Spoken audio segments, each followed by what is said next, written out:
So I am on my 4th international trip in the last like 3.5 weeks. I've been all over the place, New York 2 or 3 times, LA, and now finally I am in beautiful Paris. So it's nighttime and I was thinking to myself, I could go out and I could see the sights, enjoy the nightlife, or I could show you guys something that I whipped up that I call the ultimate travel gaming setup. Okay, so I know what you guys are thinking. That's just a Razer Blade Stealth with a mouse pad, a mouse, an international adapter, and a power brick. There's nothing ultimate gaming and there's nothing special about it. But I do have a piece that is special, and this was actually kind of inspired by my upcoming review of the Razer Blade Stealth. Because as you guys probably know, if you've seen any coverage of a previous Blade Stealth, one of the big selling points for Razer for this device is its compatibility with their Razer Core external graphics card enclosure. But I don't think most people are going to buy that kind of thing, so I wanted to review the device standalone, but that doesn't mean that I wanted to ignore the capabilities. However, as you guys have probably noticed, this is not a Razer Blade Core. This is the secret sauce that actually makes this travel gaming setup more possible. Because the Core, or Core V2 now, I guess, is really designed to be left at home. So you take your notebook around with you, you get home, you plug in your Thunderbolt cable, and boom, you've got a full desktop-grade graphics experience. This guy, this is the Aorus GTX 1080 Gaming Box, and it's actually available with a variety of different GPUs pre-installed in it, is so small and compact that you could be reasonably expected to travel around with it.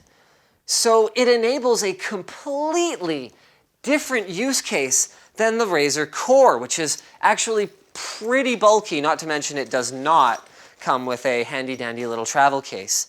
So Razer doesn't really advertise this, but their Blade Stealth, and actually their Blade for that matter, I've tested them with a variety of different external Thunderbolt and external GPU enclosures, and I've actually found that while they don't guarantee interoperability between their notebooks and their GPU enclosures and third-party accessories, it's actually been pretty good. So your mileage may vary in terms of which external box you use, but I wouldn't necessarily feel like you have to buy the Razer one.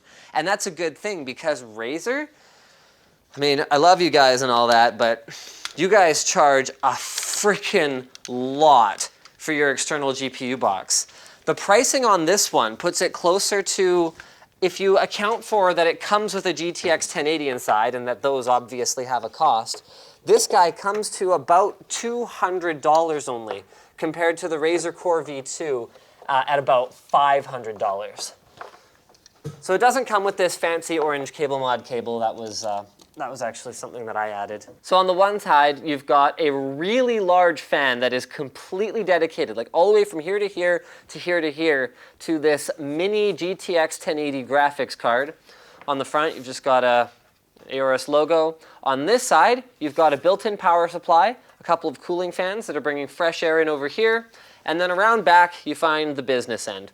So there's a standard PCIe 16X graphics card, so feasibly, you could actually swap this out in the future if you could find something that would fit. Then you've got some included I/O. So you've got a fast-charging USB 3, 3 more USB 3s, and then the Thunderbolt that you need in order to power the GPU. So it doesn't have the same I/O as the Core, and honestly, I'll tell you guys, it's been a little bit more finicky at this stage than the Razer Core has, requiring a reboot sometimes in order to be detected. But overall, the experience has been pretty decent. So we just take our Thunderbolt 3 cable, plug that bad boy in, and what's cool about this is that we actually don't even need the Blade Stealth's included power adapter anymore. So this takes the place of your laptop power adapter. Okay, so let's fire it up. The gaming box actually turns on automatically once you plug in Thunderbolt and power up your machine. I just need to give my setup a second to detect my mouse and all that good stuff. Getting a couple issues with USB connectivity. This is something that I've seen with this particular box before.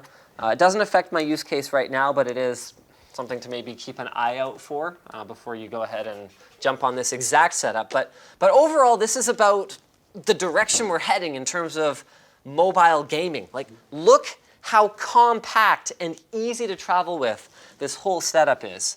Okay, now before I fire up the game, there's one quick thing I want to check. I want to make sure that this hand shook properly. So yes, GTX 1080 shows up here, and the NVIDIA control panel shows up, so we should be good to go. Now, I just want to configure my options here. Now, normally, playing on a laptop, even a gaming laptop, you'd be setting up like bitch tier options, but not today. We're going to crank it to 3200 by 1800 FXAA, and we're turning the graphics to very high with motion blur off. Now, to be clear, the best gaming experience on these external boxes is had with an external monitor, because there's only so much bandwidth in this Thunderbolt connection. There's a PCIe 4X connection and then some protocol overhead.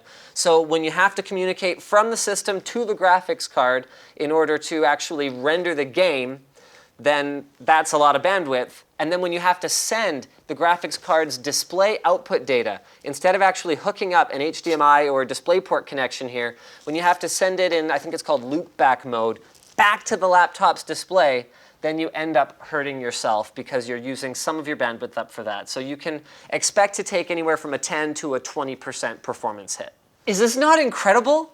Like, yeah, we're only running at 38 to 42 FPS, so it's not the smoothest gaming experience of all time, but like, I'm being pretty unfair to it. Like, we're running at 3800 by 1600. I don't have to do that on a 13.3-inch display. So let's say we drop it to 1920 by 1080. Let's have a look at what performance looks like there. There it is, my friends. Ultra details, 65 to 70 FPS gaming in a reasonably demanding game on a laptop. Okay, so I know that external GPU boxes aren't new, and the Razer Blade Stealth isn't particularly new. Obviously, carrying a mouse around with you when you travel isn't new. But the reason that I'm bringing this up now as opposed to before is just because a few things have all come together and made this sort of this, what's been a pipe dream of mine for the future, start to look like it's a lot closer, maybe even a reality today. So number one is that these external GPU boxes are getting both smaller and cheaper. That's awesome. Number two is that notebooks, these actually legitimately thin and light notebooks with great battery life. I used this on a plane for over 6 hours with a couple of battery tweaks on my way here. Finally have quad-core processors, because that was the issue. A lot of modern games are finally getting to the point where they can actually use more than just a couple of CPU cores. So even though Razer's been talking about this use case for, well, since the Blade Stealth launched, it never made any sense to me before. But check this out. So you can see here, the CPU is turboing up as high as like 3.6 gigahertz and change to keep the CPU from being a bottleneck. And this is pretty cool. Here, back up a little bit. I'm going to lean in with my microphone, which I'm wearing.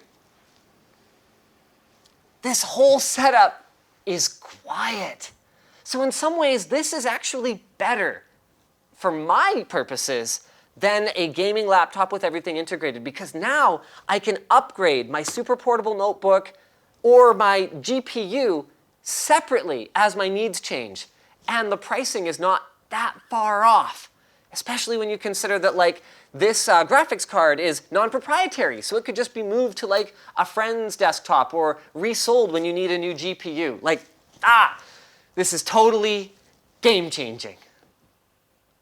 So thanks guys for checking out my video on the ultimate travel gaming setup. If you disliked it, you can hit that button. If you liked it, hit like. If you want to get subscribed, do that. If you want to check out where to buy the stuff we featured, I'll try and throw links in the video description for that. This is actually available with a number of different GPUs. I'm not sure if I mentioned that before. Also down there is our merch store and our community forum, so you should totally join that.